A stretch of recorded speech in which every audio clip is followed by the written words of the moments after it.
and day, but so do the interceptors. Anyone hoping to catch their napping is in for a shock. It's just after 9 p.m. in Peterlee, and Spike is out on another night shift. Hello, Tango 330. Quiet. Following a vehicle in Basingstoke Road that is an RPU tasking, it's a Seat Cupra, I believe, or a Seat Leon. Just see what we know about it. Following a car that, it's one I didn't know who it is, but it's pinged my NPR for believed to be doing drugs. The car has markers on it that mean there's enough intelligence to suggest it's worth stopping, but that doesn't mean whoever's in it now is involved. Somebody would appear the vehicle is attempting to make off now on the Essington Way Peterlee.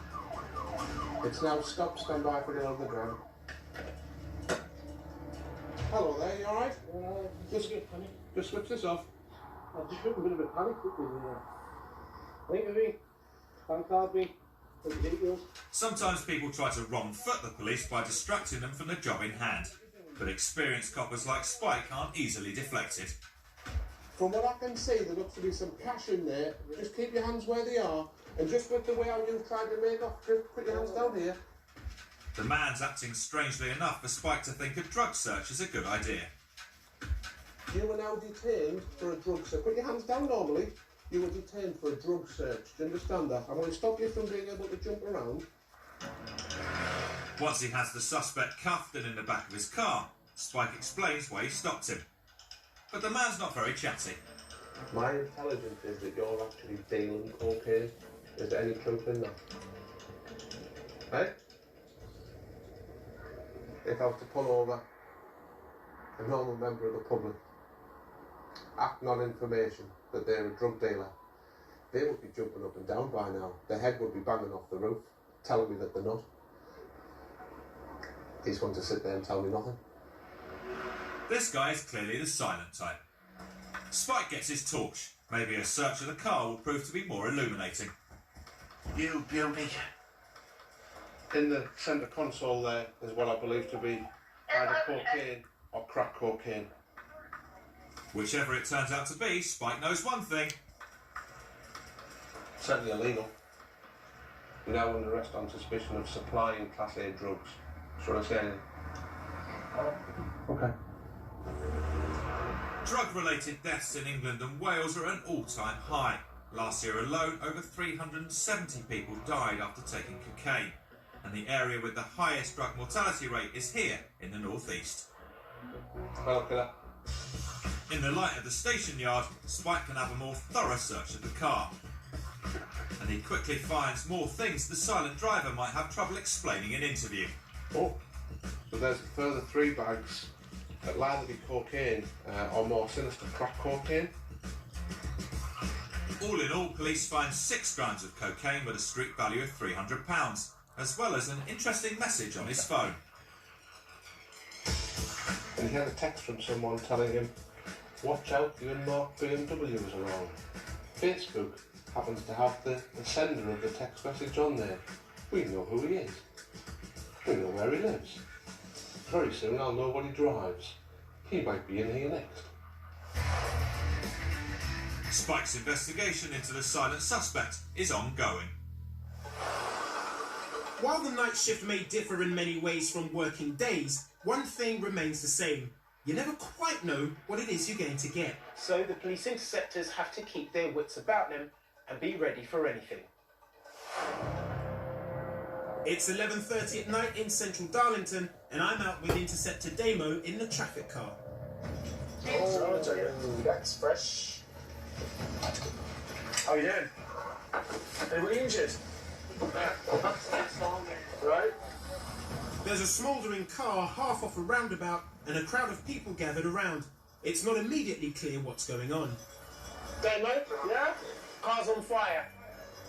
Yeah, can you get a photo please? It looks like one of the cars is starting to grow. When the police arrive on the scene of an accident, they need to work out what's happened as quickly as possible. No easy task in the darkness of a night shift. As I'm coming round the roundabout here, I've come round here, and I just managed to swing around. You're in here. Literally by the grace of God. Right. It looks like the car has mowed straight through the middle of the roundabout, destroying its front in the process, and nearly hitting other motorists as it came out the other side. Time for Damo to talk to the driver. How can you do that in a 30 limit? Honestly, mate, I wasn't speeding. You see that car's a bit coming around and naturally forced to go around there? Yes. Is that what you did? I was on a split second, I can't remember what happened. I caught up with an eyewitness to see what he thought had happened. The two cars were racing round each other. Those two doing 60, 70 miles an hour. He swerved to the left to beat the other car, then trying to correct himself, lost control of it, and come pulling through here. So you, Very lucky he's alive. there were two cars involved, the other Two one... cars. Where's the other one gone? I don't know, he just carried on. They just absolutely crackerjacks. There are two sides to every story, and the driver claims he wasn't racing, but just happened to be going the same direction as the other car. Whatever the truth, it's clear that this was a life or death situation. It's very difficult to travel at 30 miles an hour and to have the momentum to come this far. He says his brakes went. When I look at the path the car took after leaving the road, it becomes clear just how close a call this was.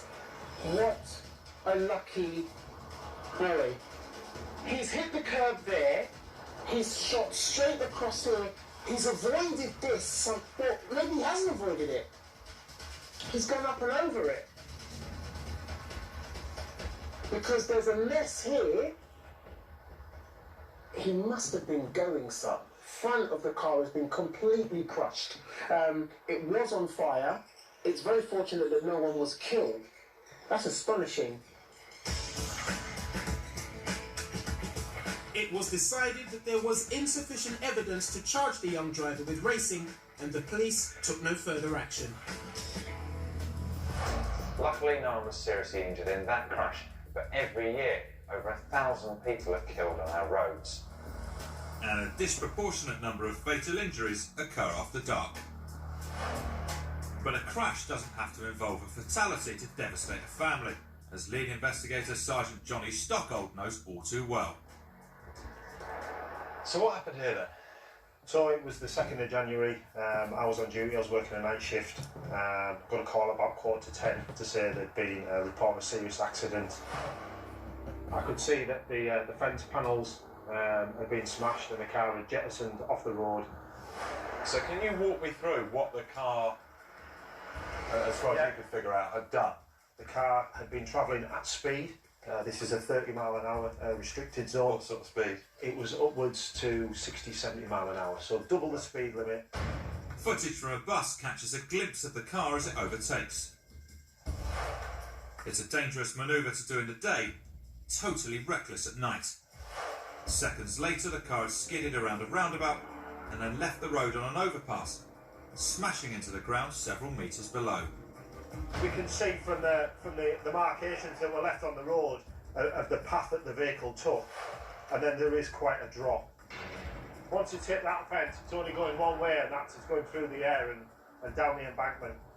The driver was well enough to run off, but the guy in the passenger seat, Alex, wasn't so lucky. So whereabouts has it actually ended up then? It's literally ended. Sort of here. Here, when I've got here, Alex is laid on the floor, being treated by paramedics, and he's got no sensation, and they're going through their pre-checks of, you know, to see if he's got any C-spine injuries, but at the time when he was laid on the floor, it didn't look very good. Alex, a 28-year-old father of 2 young children, had fractured his 4th vertebrae, leaving him paralysed. I went to speak to him about the incident, but first I talked to his dad. So what condition is Alex in now? Well, he's now classified as a tetraplegic. He can move his arms, but he's got no control of his hands, and he's got, obviously can't move his legs. He's in electric wheelchair for the rest of his life. He's going to do his bowel movement on the bed. He can't go to the toilet. It's a horrific situation for any young man to be faced with, and especially hard for one as athletic as Alex once was. When he was younger, he was nominated to go to Peterlee in the England boxing squad. It's all finished, you know, that's all. And things like that still depress him. A big thing for him is his mental condition. He's psychologically, he struggles big time. There are these times where he said, Dad, why can't I just die? The driver, Ian Morn, also known as Blue, had a long criminal record with 81 previous offences, including a string of driving convictions. At the time of the accident, he was disqualified from driving. In court, Blue admitted causing serious injury by dangerous driving and was jailed for 3 years and 4 months. The sentencing was just ridiculous. I mean, it wasn't the judge's fault, don't get me wrong. The judge said, I wish I could give you the same tariff as what you would get if you killed somebody. But unfortunately, it's 14 years. Yeah. To be perfectly honest, someone said to me, what would you have wanted? I said, what sentence can you give him because he's took my son's life?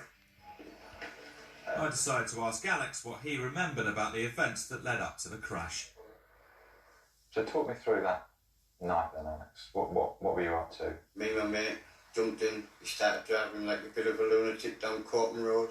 And what was he behaving like? He just tried to show off a bit, I think.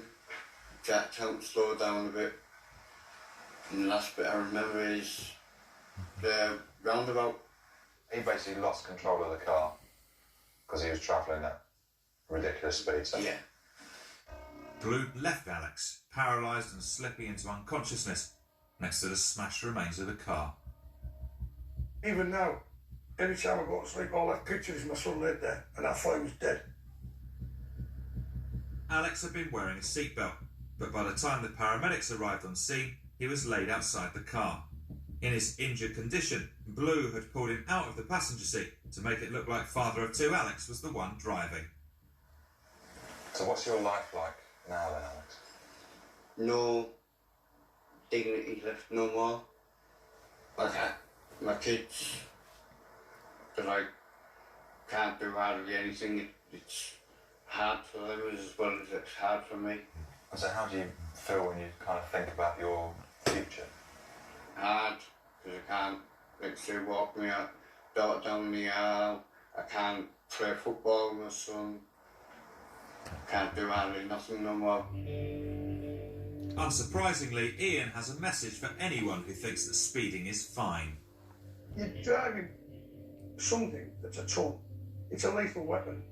And if you don't take care of that and watch what you're doing, you're going to kill. And people are dying unnecessarily, and it needs to stop. It needs to stop now. Not tomorrow, not in 5 minutes. It needs to stop now.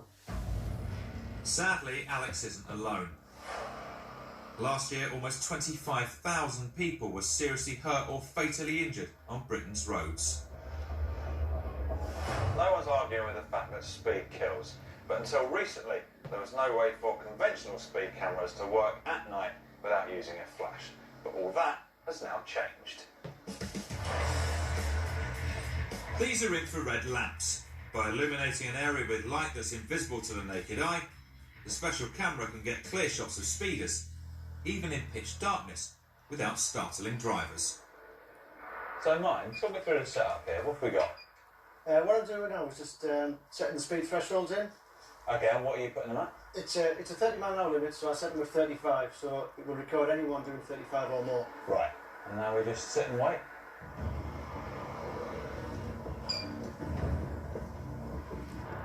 You should see as the car goes through, it will illuminate it. That beep there tells you that it has exceeded the speed limit. Okay, so we've just got someone there, do we? Yeah. As the law stands, you're technically liable for a fine if you go even 1 mile an hour over the limit. But speedometers aren't always accurate, so the guidelines give a margin of error of 10% plus 2 miles an hour. So anyone going over 35 in a 30 has no excuse and will get a ticket.